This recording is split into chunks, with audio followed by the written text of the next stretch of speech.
Clue ಸಿಕ್ಕಿದ್ ಹೇಗೆ? D gang ಬೇಟೆ ಹೇಗಿತ್ತು? ನ್ಯೂಸ್ 18 ನಲ್ಲಿ big exclusive D crime dairy.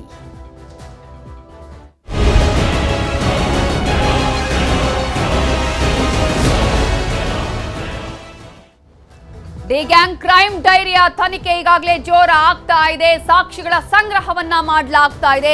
ಎಲ್ಲಾ ಕಡೆಯ ಸಾಕ್ಷಿಗಳ ಸಂಗ್ರಹವನ್ನ ಈಗಾಗಲೇ ಪೊಲೀಸರು ಮಾಡ್ತಾ ಇದ್ದಾರೆ. ಡಿ ಗ್ಯಾಂಗ್ ಬೇಟೆಯ ಆ ಕ್ಷಣಗಳು ನಿಮಗೆ ಇಲ್ಲಿವರೆಗೂ ಗೊತ್ತಿರದ ಈವರೆಗಿನ ಎಲ್ಲಾ ಮಾಹಿತಿಗಳನ್ನ ನಾವು ನಿಮ್ಮ ಮುಂದೆ ಇಡ್ತಾ ಇದ್ದೀವಿ. ಏನೇನಾಯ್ತು 8ನೇ ತಾರೀಕಿನಿಂದ ಹಿಡಿದು ಇಲ್ಲಿಯವರೆಗೂ ಪೊಲೀಸರ ತನಿಖೆ ಸಾಗಿ ಬಂದ ಹಾದಿ, ಆ ಸಂದರ್ಭದಲ್ಲಿ ಏನೇನಾಯ್ತು, ಡಿ ಗ್ಯಾಂಗ್ ಬೇಟೆಯನ್ನ ಹೇಗೆ ಮಾಡಲಾಗಿತ್ತು, ಆ ಕ್ಷಣಗಳು ಯಾವ ರೀತಿಯಾಗಿತ್ತು, ಪೊಲೀಸರಿಗೆ ಎಲ್ಲಿ ಕ್ಲೂ ಸಿಕ್ಕಿತ್ತು, ಇವೆಲ್ಲದರ ಎಕ್ಸ್ಕ್ಲೂಸಿವ್ ಮಾಹಿತಿ ನಿಮ್ಮ ನ್ಯೂಸ್ 18 ನಲ್ಲಿ. ಹಾಗಾದ್ರೆ ಡಿ ಗ್ಯಾಂಗ್ ಬೇಟೆ ಆರಂಭ ಆಗಿದ್ದು ಎಲ್ಲಿ? ಕೊಲೆ ಕೇಸ್ ದರ್ಶನ್ ಕದ ತಟ್ಟಿದ್ ಹೇಗೆ? ನ್ಯೂಸ್ 18 ನಲ್ಲಿ ಮತ್ತೊಂದು ಎಕ್ಸ್ಕ್ಲೂಸಿವ್ ಸುದ್ದಿ. ಪೊಲೀಸರಿಗೆ ಸಿಕ್ಕಿದ್ದಂತಹ ಆ ಮಾಹಿತಿ ಏನು? ಡಿ ಗ್ಯಾಂಗ್ ಬೇಟೆ ಶುರುವಾಗಿದ್ದು ಹೇಗೆ, ಎಲ್ಲಿಂದ, ಯಾವ ರೀತಿಯಾಗಿ ಈ ಒಂದು ಕೇಸ್ ದರ್ಶನ್ ಕೊರಳಿಗೆ ಉರುಳಾಗಿ ಪರಿಣಮಿಸಿತು? ದರ್ಶನ್ ವರೆಗೂ ಬರಲ್ಲ ಅಂದುಕೊಂಡಿದ್ದಂತಹ ಕೇಸ್ ನೇರವಾಗಿ ದರ್ಶನ್ಗೆ ಉರುಳಾಗಿದ್ದು ಹೇಗೆ? ಪೊಲೀಸರಿಗೆ ಸಿಕ್ಕಂತಹ ಆ ಮಾಹಿತಿ ಏನು? ಶೆಡ್ ಟು ಮೈಸೂರ್ ಲಿಂಕ್ ಹೇಗೆ? ನ್ಯೂಸ್ 18 ನಲ್ಲಿ ಪಿನ್ ಟು ಪಿನ್ ಡೀಟೇಲ್ಸ್ ಅನ್ನ ನಾವು ನಿಮ್ಗೆ ಕೊಡ್ತಾ ಹೋಗ್ತೀವಿ.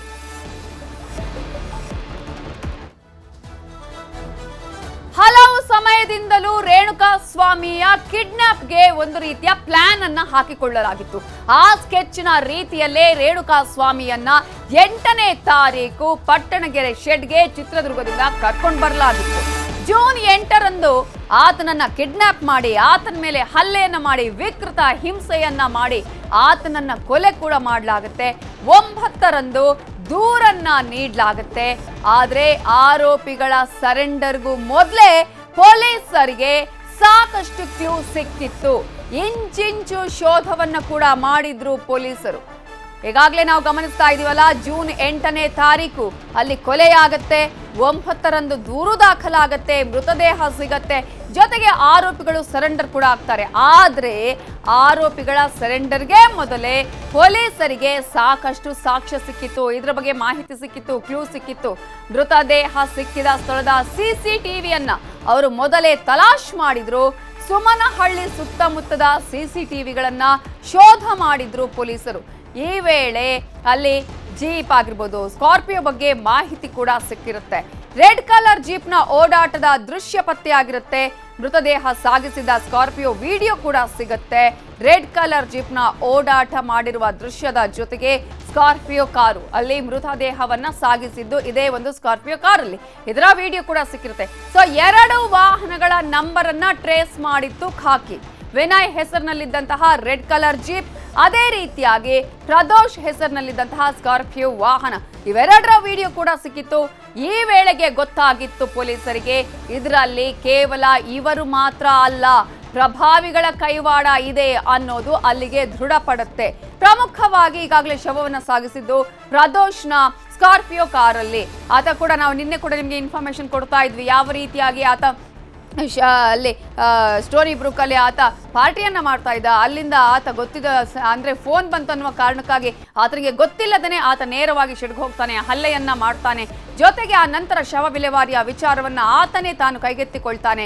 ಶವ ವಿಲೇವಾರಿ ಆಗುವವರೆಗೂ ಕೂಡ ತನ್ನ ಕಾರಲ್ಲೂ ಕೂಡ ಆತ ಅದನ್ನ ಒಂದು ಕಾರಲ್ಲಿ ಹಾಕಿ ಇನ್ನೊಂದು ಕಾರಲ್ಲಿ ಹಿಂಬಾಲಿಸಿಕೊಂಡು ಹೋಗುವಂಥದ್ದು, ಇವೆಲ್ಲದರ ಬಗ್ಗೆ ಕೂಡ ನಿಮಗೆ ಮಾಹಿತಿಯನ್ನು ಕೊಡ್ತಾ ಇದ್ವಿ. ಅದೇ ರೀತಿಯಾಗಿ ಈಗ ಬಂದಿರುವ ಮಾಹಿತಿಯ ಪ್ರಕಾರ ಪೊಲೀಸರಿಗೆ ಈ ಒಂದು ಪ್ರಕರಣದಲ್ಲಿ ಮೊದಲೇ ಕ್ಲೂ ಸಿಕ್ಕಿತ್ತು. ಯಾರ್ಯಾರಿದ್ದಾರೆ ಇದರಲ್ಲಿ ಪ್ರಭಾವಿಗಳ ಕೈವಾಡದ ಬಗ್ಗೆ ಕೂಡ ಆಲ್ರೆಡಿ ಅವರು ಒಂದಷ್ಟು ಮಾಹಿತಿಯನ್ನ ಕಲೆ ಹಾಕಿದ್ರು. ಇಬ್ಬರ ಮೊಬೈಲ್ ನಂಬರ್ ಲೊಕೇಶನ್ ಅನ್ನು ಕೂಡ ಟ್ರೇಸ್ ಮಾಡ್ತಾರೆ, ಒಂದು ವಿನಯ್ ಮತ್ತೊಂದು ಪ್ರದೋಷ್. ಆ ದಿನ ಶೆಡ್ ನಲ್ಲಿ ಇಬ್ಬರ ಲೊಕೇಶನ್ ಕೂಡ ಪತ್ತೆಯಾಗುತ್ತೆ. ಶೆಡ್ ಬಳಿ ಹೋಗಿ ತನಿಖೆಯನ್ನು ನಡೆಸಿದ್ರು ಪೊಲೀಸರು. ಅಲ್ಲಿ ಯಾರ್ಯಾರು ಬಂದಿದ್ರು ಅನ್ನೋದ್ರ ಬಗ್ಗೆ ಕೂಡ ಆರೋಪಿಗಳಿಂದ ಬಾಯಿ ಬಿಡಿಸುವ ಕೆಲಸವನ್ನ ಮಾಡಿದ್ರು. ಆ ಸಂದರ್ಭದಲ್ಲೇ ಅತ್ಯಂತ ಭಯಾನಕವಾದಂತಹ ಮಾಹಿತಿಯನ್ನ ಆ ಆರೋಪಿಗಳು ಬಿಚ್ಚಿಡ್ತಾರೆ. ಜೂನ್ 8ರಂದು ಕೊಲೆಯಾಗುತ್ತೆ, 9ರಂದು ದೂರು ದಾಖಲಾಗುತ್ತೆ, 9ನೇ ತಾರೀಕು ಆರೋಪಿಗಳು ಸರೆಂಡರ್ ಆಗ್ತಾರೆ. ಜೂನ್ 10ರ ಮಧ್ಯಾಹ್ನದ ವೇಳೆಗೇನೆ ಅಲ್ಲಿ ಪೊಲೀಸರಿಗೆ ಕಂಪ್ಲೀಟ್ ಆದಂತಹ ಒಂದು ಪಿಕ್ಚರ್ ಸಿಗುತ್ತೆ. ಏನೇನಾಗಿರಬಹುದು ಅನ್ನೋದ್ರ ಮಾಹಿತಿಯನ್ನ ಪಡೆದುಕೊಂಡಿರ್ತಾರೆ. ಜೂನ್ 10ರ ಸಂಜೆ ಮೂವರು ಬಂದು ಸರೆಂಡರ್ ಆಗ್ತಾರೆ. ರಾಘು, ನಿಖಿಲ್, ಕಾರ್ತಿಕ್ ಶರಣಾಗಿದ್ರು. ಅಷ್ಟರಲ್ಲಾಗಲೇ ಅರ್ಧ ತನಿಖೆಯನ್ನ ಪೊಲೀಸರು ಮುಗಿಸಿ ಆಗಿತ್ತು. ಇದರಲ್ಲಿ ದೊಡ್ಡ ಮಟ್ಟದಲ್ಲಿ ಪ್ರಭಾವಿಗಳ ಕೈವಾಡ ಇದೆ ಅನ್ನೋದು ಒಂದು ರೀತಿಯಲ್ಲಿ ಪೊಲೀಸರ ತನಿಖೆಯ ವೇಳೆ ಗೊತ್ತಾಗತ್ತೆ. ಹಣಕಾಸಿನ ವಿಚಾರಕ್ಕೆ ಕೊಲೆ ಅಂತ ಇವ್ರು ಯಾರು ಫಸ್ಟ್ ಸರೆಂಡರ್ ಆಗಿದ್ರಲ್ಲ ಇವರು ಹೇಳ್ತಾರೆ, ಹಣಕಾಸಿನ ವಿಚಾರಕ್ಕೆ ಸಂಬಂಧಪಟ್ಟಂತೆ ನಮ್ಮಲ್ಲಿ ಜಗಳ ಆಗುತ್ತೆ, ಅದಕ್ಕೆ ನಾವು ಕೊಲೆ ಮಾಡಿದ್ವಿ ಅಂತ. ಬಟ್ ಪೊಲೀಸರಿಗೆ ಅಷ್ಟು ಬೇಗ ಇವರು ಹೇಳುವಂತಹ ಸುಳ್ಳು ಸತ್ಯ ಅಂತ ನಂಬೋದಕ್ಕೆ ಸಾಧ್ಯ ಆಗೋದಿಲ್ಲ. ಸಾಕಷ್ಟು ಎನ್ಕ್ವೈರಿ ಮಾಡ್ತಾರೆ, ಎಲ್ಲಿ ಯಾವ ರೀತಿಯಾಗಿ ಇದಕ್ಕೆ ಇರುವಂತಹ ದಾಖಲಾತಿಗಳು ಏನೇನು, ಯಾವಾಗ ಹಣ ಕೊಟ್ರಿ ಏನು ಅನ್ನೋದು. ಅಂತಹ ಸಂದರ್ಭದಲ್ಲಿ ತಮ್ಮದೇ ಸ್ಟೈಲಲ್ಲಿ ಮೂವರಿಗೂ ಕೂಡ ಫುಲ್ ಡ್ರಿಲ್ ಮಾಡ್ತಾರೆ. ಆಗ ವಿನಯ್ ಪ್ರದೋಷ್ ಹೆಸರನ್ನ ಮುಂದಿಟ್ಟು ಪ್ರಶ್ನೆ ಮಾಡ್ತಾರೆ.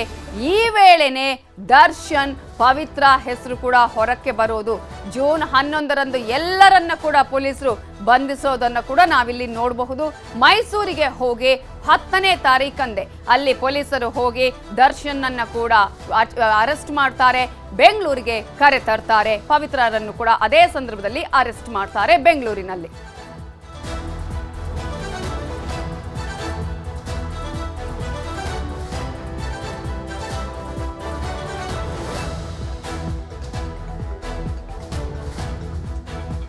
ಇವೆಲ್ಲದರ ಬಗ್ಗೆ ಇನ್ನಷ್ಟು ಡೀಟೇಲ್ಸ್ ಅನ್ನ ಕೊಡೋದಕ್ಕೆ ನಮ್ಮ ರಿಪೋರ್ಟರ್ ಮಂಜುನಾಥ್ ಈಗ ನ್ಯೂಸ್ ಡೆಸ್ಕ್ ಇಂದ ನೇರ ಸಂಪರ್ಕದಲ್ಲಿ ಜಾಯ್ನ್ ಆಗಿದ್ದಾರೆ.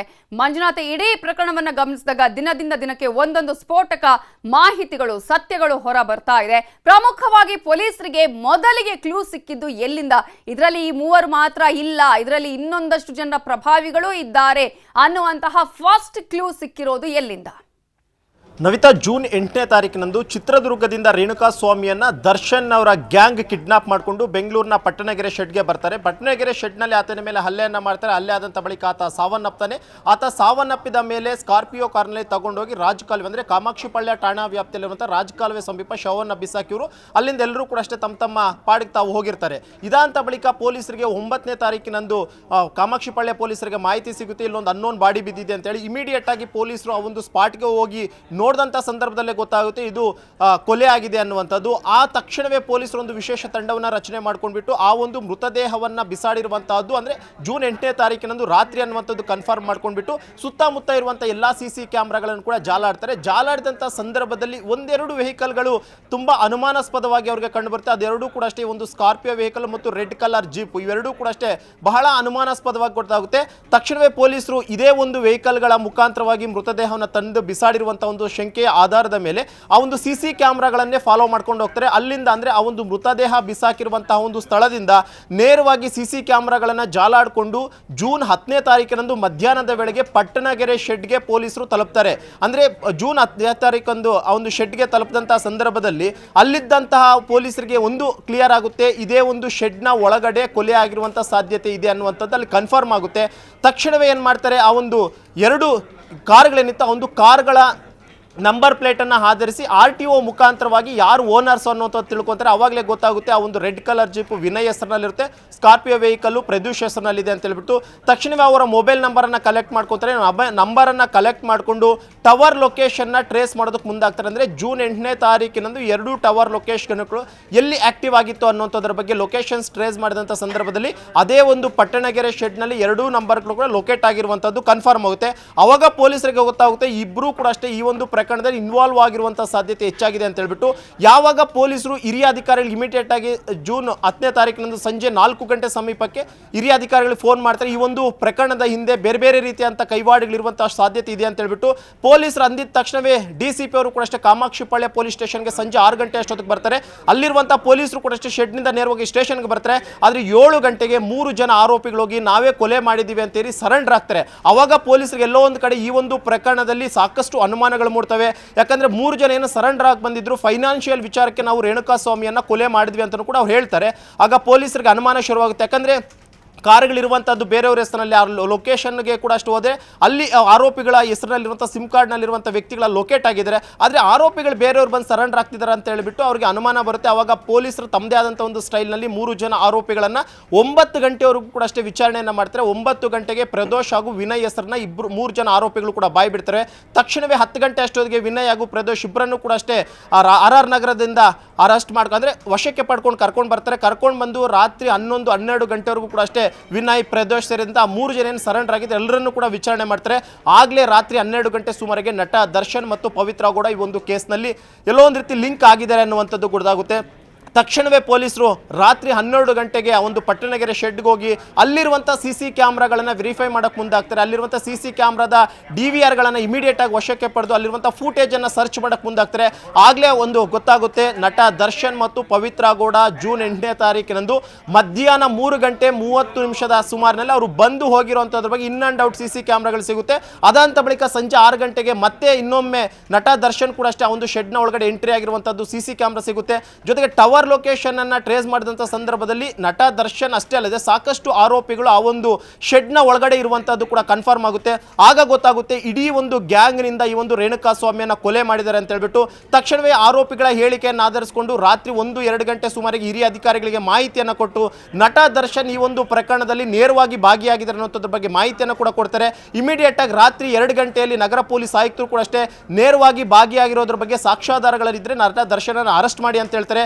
ರಾತ್ರಿ 2 ಗಂಟೆಗೆ ACP ಮಟ್ಟದ ಅಧಿಕಾರಿಗಳು ಮೈಸೂರಿಗೆ ಹೋಗ್ತಾರೆ. ಯಾಕಂದರೆ ನಟ ದರ್ಶನ್ ಅಷ್ಟೊತ್ತಿಗೆ ಮೈಸೂರು ಸೇರಿರ್ತಾರೆ. ಮೈಸೂರಿನಲ್ಲಿ ಚಿತ್ರೀಕರಣ ನಿಮಿತ್ತವಾಗಿ ಅವರು ಮೈಸೂರಿಗೆ ಹೋಗಿರುವಂಥದ್ದು ಮತ್ತು ಅಲ್ಲಿನ ಖಾಸಗಿ ಹೋಟೆಲ್ನಲ್ಲಿ ಆತನ ಟವರ್ ಲೊಕೇಶನ್ ಕೂಡ ಟ್ರೇಸ್ ಆಗುತ್ತೆ.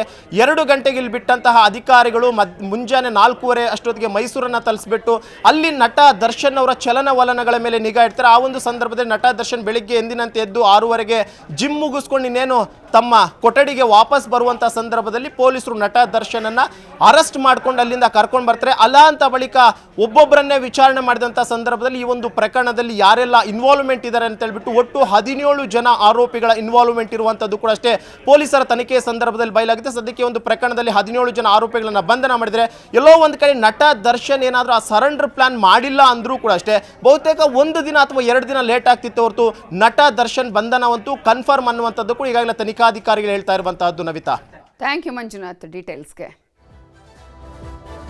ಆ 2 ಮೊಬೈಲು, ಹಲವು ವಿಡಿಯೋಗಳು, ಹಾಗಾದ್ರೆ ಪೊಲೀಸರಿಗೆ ಸಿಕ್ಕಂತಹ ಆ ಬಿಗ್ ಸಾಕ್ಷ್ಯ ಏನು? ಕನ್ನಡಿಗರ ನೆಚ್ಚಿನ ನ್ಯೂಸ್ 18 ಕನ್ನಡ ಈಗ ವಾಟ್ಸ್ಆಪ್ನಲ್ಲೂ ಲಭ್ಯ. ಕರ್ನಾಟಕ, ದೇಶ ವಿದೇಶಗಳ 360 ಡಿಗ್ರಿ ಸುದ್ದಿಯ ವಿವರಗಳನ್ನ ನಿಮ್ಮ ಕೈ ಬೆಳುಗಳಲ್ಲೇ ಪಡಿಲಿಕ್ಕೆ ಈ QR ಕೋಡ್ ಅನ್ನ ಸ್ಕ್ಯಾನ್ ಮಾಡಿ, ನಮ್ಮ ಚಾನಲ್ ಫಾಲೋ ಮಾಡಿ, ನೋಟಿಫಿಕೇಶನ್ ಆನ್ ಮಾಡಿ.